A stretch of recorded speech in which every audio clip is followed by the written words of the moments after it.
Hanapin natin yung ano.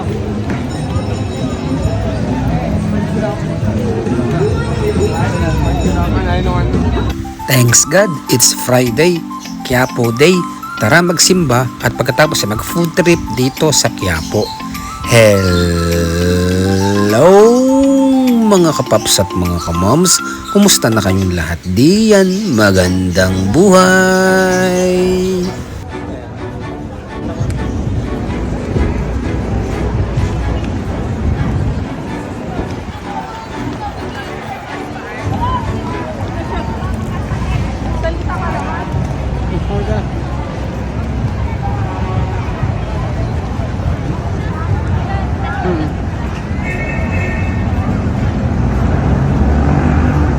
Nakapangit yung building sa likod, ano? Wala naman dating building na yan.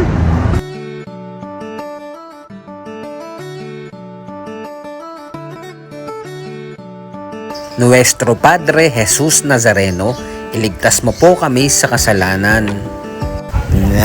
Kung mga kapaps at mga kamams, matapos kami makapagsimba ni Konsehal Josel Pareño, ay isunod na natin ang food trip dito sa Quiapo. Una nating titikman itong sikat na palabok na dinadayo dito sa Quiapo sa may Quinta Market. Ito ang legendary palabok since 1940. Sarap mo ito, di ba? Daming ano yan. Yan eh. Sabi ko nga, madaming ano eh, madaming pusit.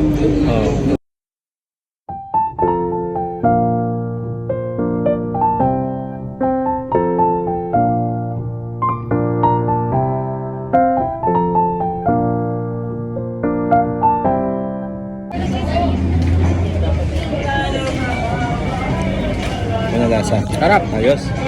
Tara, mag-dessert muna tayo at magpalamig nitong sikat na ice cream na gawa sa buko. Mula pa ito sa Pampanga.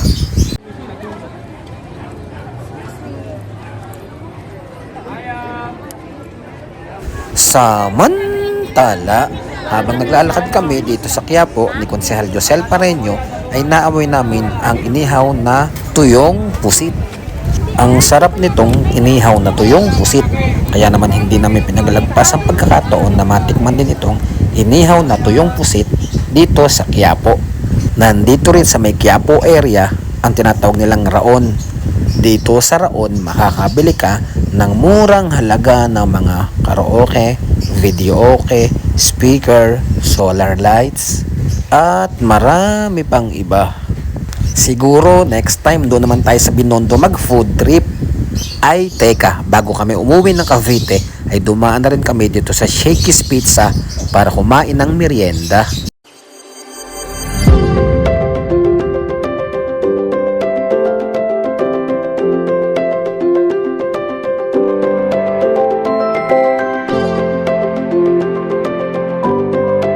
Okay, thanks for watching. God bless and I love you all. Mwah mwah, chup chup mwags.